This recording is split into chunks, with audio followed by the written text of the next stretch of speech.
Assalamu alaikum and welcome back to another episode of Manifesting Muslimah. I'm your host, Zara Pedersen. And in today's episode, we are going to look at ayat number 56 from Surah al-Hijr. But in order for us to look at specifically ayat number 56, I kind of want to take you back a little bit. So we're going to start at ayat number 51. We're going to read through it. I'm going to give a little explanation of what's going on here in case you haven't read this or heard about this story. And then I'll go into what it is that I want to share about ayat number 56 specifically. Okay, so before we begin, remember that I am reading from my Quran journal, which I sell also. It is linked in my stand store. You can go and find it there. It is a English translation by Maulana Wahiduddin Khan. Okay, so starting on ayah number 51 from, again, Surah al-Hijr. Tell them about Abraham's guests. When they came to him, they greeted him with peace. He said, "We feel afraid of you." They said, "Do not be afraid. We come to you with good news. You shall have a son who shall be endowed with great knowledge." He said, "Do you bring me such news despite my old age? What kind of good news are you bringing me?" They said, "We have indeed given you glad tidings in truth. Do not therefore despair." He said, "Who but the misguided despair of the mercy of their Lord?" Okay, so just a little bit of an explanation of what's going on here, because there's a lot of like, he said, they said, he said, they said. Okay, so this is the story of how the angels came to visit Prophet Ibrahim or Abraham alayhi salam, and they came to him disguised as people. So Allah will send angels to people, and the thing about the prophets, may Allah be pleased with them, is that they knew that they were angels. So even if the angels came disguised as people, the prophets would instantly recognize that they were angels. And Allah subhanahu wa ta'ala might send us angels as well, but we won't have that knowledge to know if we are speaking to an angel. But that is like a gift that He's given to the prophets. So Ibrahim alayhi salam knew that these guests that they're speaking of here that came to see him were angels, which is why Ibrahim alayhi salam says, "We feel afraid of you." Because, it's angels. We all say like, "Oh my God, it will be so amazing to see an angel." It will be scary. It'll be scary. It's such divine creatures, right? Or not divine as in like godly, but it's like the next level, right? So they come to him and they give him this news that he is going to have a son. And Ibrahim alayhi salam is like, "Well, I'm an old man now. Like, surely you can't be for real here." That's obviously not how he said it. I just read to you how he said it. And the angels are like, no, we're giving you the truth, so don't despair of this. And then Ibrahim says, alayhi salam, in ayat number 56, "Who but the misguided despair of the mercy of their Lord?" And that is the ayat that we're going to focus on. I just needed to give you a little bit of the information that came beforehand so you understand the context of when this was spoken, who it was spoken by, and what the situation was. So the reason why I want to hold on to this specific ayah and why I've highlighted it in my Quran journal is because I see a lot of this happening in the Ummah. I speak to a lot of you where this is the case for you, that you're feeling despair in the mercy of Allah, that you don't feel that sense of hope, love, compassion, forgiveness from Allah. And it's problematic. It is problematic. Everybody has a journey to Allah subhanahu wa ta'ala. So this is not something like, if you have this issue, then you're doomed or anything. It is to show that this is an issue that needs dealt with, that needs to be taken seriously, because who but the misguided despair of the mercy of their Lord? Here's the thing, it says misguided, and I want to really take a moment here to focus on the fact that it doesn't say who but the kafirs or anything like that. So that's not what it's about. It doesn't make you a kafir or one that Allah is displeased with automatically or anything like that. It means that you have been misguided. There's some information that you might have gotten wrong, that somebody has told you that's not the truth, that your focus is on the wrong thing when you're thinking about Allah subhanahu wa ta'ala, and that makes you a misguided one.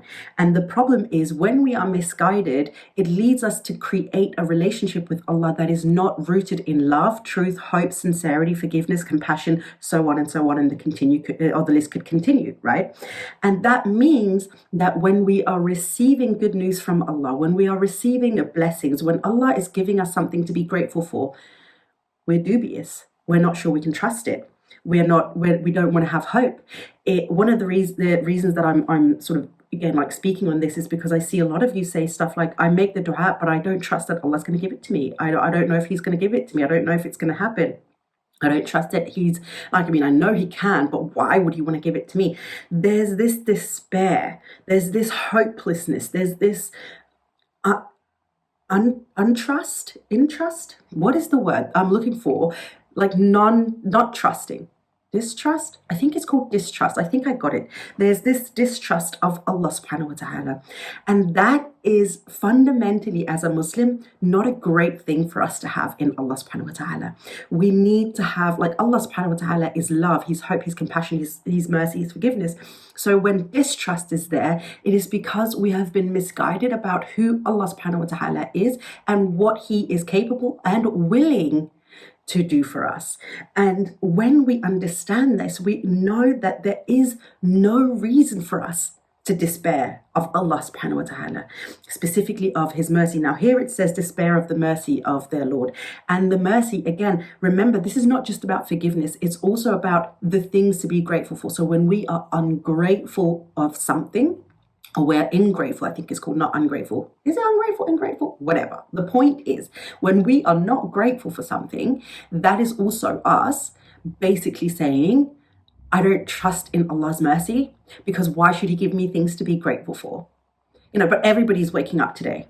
No, that's not the case. Not everybody's waking up today. Well, everybody's got good health. No, that's still not the case. You've got good health. Other people might be struggling. Well, everybody's got a roof over their head. No, not everybody's got a roof over their head.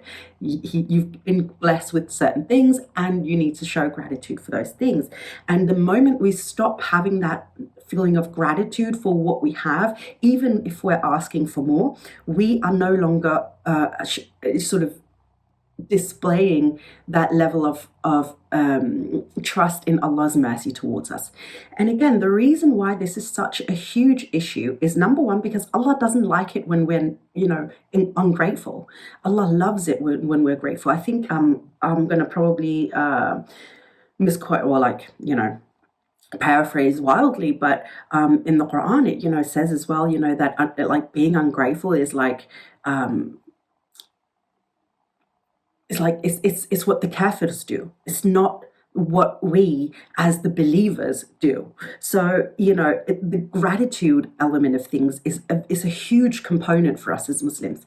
Another thing is that it defines our relationship with Allah and how we are as Allah's servants, how we approach Allah, how we approach our dua, how we approach our salah, how we approach, let me just put this on silent so you don't hear when I get emails, how we approach our salah, how we approach everything. Is the very foundation of our religion. So if the foundation is not built on love, trust, compassion, mercy, forgiveness, it will be built on other things that make it shaky, makes the foundation not complete, makes the foundation feel, what's the word I want to use here? Because there's a specific word that I really want to use here, but it feels like shakeable. It doesn't feel strong. It feels weak. I think weak is probably the best word that I can come up with right now, but it feels weak. Then we'll have a weak foundation. At any moment, we can stop and give up. We can be misguided to other things. We can be redirected. We can be led astray, so on and so forth. And this is why the foundation matters so very, very much for us as Muslims, which is also why it is so important for us to make sure we have this kind of relationship with Allah where we never despair of His mercy, including the blessings that He gives us, the blessing that He wants to give us, and our approach in how we approach Allah subhanahu wa ta'ala. Again, this specifically is because quite often since I've started manifesting Muslimah, I will get messages from a lot of you saying, I don't know if Allah wants to give me this thing, or I've been making it, but I'm losing hope. I'm losing hope in Allah. I don't trust that Allah wants to give it to me, and so on and so forth. And what that really tells me more than anything is that the foundation with Allah, that know, like, and trust factor. I can't believe I said it that way, because that's such like a marketing sort of thing, but I couldn't think of anything else. But that whole thing between you and Allah is not there. You haven't taken to that. But here's the thing, and I'm going to call you out here. You haven't taken the time to get to know Allah subhanahu wa ta'ala. And that's okay. A lot of people haven't. I'm not saying that's okay, like go about your life without doing that. But I'm saying don't be like, oh my God, I'm such a bad person. Most people haven't. A lot of people haven't, because we're not being taught that. It has to come from within ourselves, and we have to take that time. Allah is doing everything He can to get to know us. But if we're not showing that initiative, Allah will take that as that rejection. I'm not going to chase you if you're not also going to come my way. And often it requires us to take the smallest step for Allah to take those big steps towards us and show that mercy and that compassion, and make our hearts grow fonder of Him, because His heart towards us has already grown fond a million times over, right? He loves us. He wants us to succeed. I've said this a million times before. Allah wants us to go to heaven, right? Maybe I haven't said it in a episode, in a podcast episode, I can't remember, but the point is, I've said it before, Allah wants us to succeed. He wants you to succeed. If you go towards Him, He will run to you, right? So you're the one who has that responsibility of taking those first few steps. And now I can almost hear you Zara, how do I do it? How do I do it? No, there's lots of different ways. So here's what I have done for you guys. I've actually set up a webinar, an online course live, that I'm going to be hosting on Wednesday, the 26th of February. That'll be around 2 days, inshallah, before Ramadan, if Ramadan, in fact, begins on the 28th of February. Again, none of us really know that, as usual, until the day before or the evening before. But the way that it looks now, it looks like it might be happening on Friday 28th. So I'm going to host my course online on Wednesday, the 26th of February. And I'm going to take you through all the different things that you can start to do to create that relationship with Allah, to get to know Allah, to build that trust with Allah, to have that hope and certainty with Allah subhanahu wa ta'ala, and create an intimate and personal relationship with Allah subhanahu wa ta'ala that will be that foundation that you can build on. This is a very important thing for all of us as Muslims to do, as I said, because this is literally what we use to kind of revert back to when we feel low, when we have difficult times, when we're going through something that is not easy for us. This is what we come back to, our relationship with Allah. And if that is shaky at best, the rest of our journey here in this dunya is going to be very, very difficult for us to, deal with. But if that is strong, it makes our journey in this dunya, I don't want to necessarily say easier, but it's easier to find tawakkul. It's easier for us to have gratitude and hope and trust in the mercy of Allah while going through those difficult things. And of course, it's not just about when we're going through difficult times. It is just as much as it is around how we come to prayer, why we come to prayer in the first place. Are we coming out of necessity? Are we doing it only so that we don't go to hell? Or are we doing it because we genuinely want to worship Allah? Are we doing it because we love Allah and want to make Him proud of us? Is it because we're building on that foundation again, that relationship between us and Allah? Do we see it as a conversation between ourselves and Allah? Or do we see it as just saying a bunch of word in your salah and then finishing and being okay, well, I've done 2 of my prayers today, I'm just going to wait for the next one? And do you get what I'm saying? So this is why it's so important. So if you're interested in joining that webinar, it's going to be a live webinar. We're going to hold it on Zoom. And it's going to be Wednesday, the 26th, the 26th of February. I'm going to link to it in the show notes. If you're watching on YouTube, it's going to be in the description box. It's called Seeking Allah. Book your seat. I'm going to have this before Ramadan, and I've chosen to do it, even though it's a bit of a short notice, because I was like 2 days ago, I was like, okay, let's do this.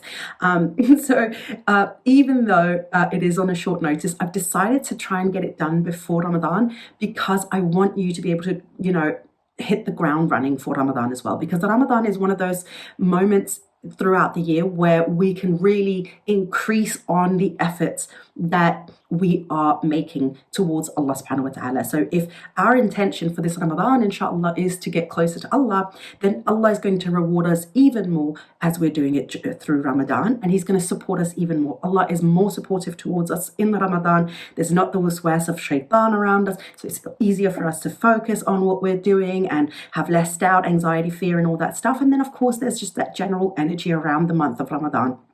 So if you've been thinking about doing something for yourself this Ramadan and giving yourself a niyyah, an intention that has some depth, some meaning, then maybe this thing is for you. Wednesday, the 26th of February, you can be from anywhere around the world because we're doing it online. It's going to be a couple of hours. You're going to be with me directly live in a group of women, of course, women only. So I'm absolutely looking forward to seeing you there. And I absolutely cannot wait for you to start on this journey between you and Allah. And if I can help you get off to a good start, then alhamdulillah, I will be grateful forever. So anyway, as I said, that'll be linked in the show notes and in the description and all that good stuff. Share it with a friend, tell your friend about it, join with a sister, a mother, whoever you want to, if that's your thing. Otherwise, my darling, I will see you in Monday's episode, inshallah. But until then, my darling friend, please don't forget to live in love.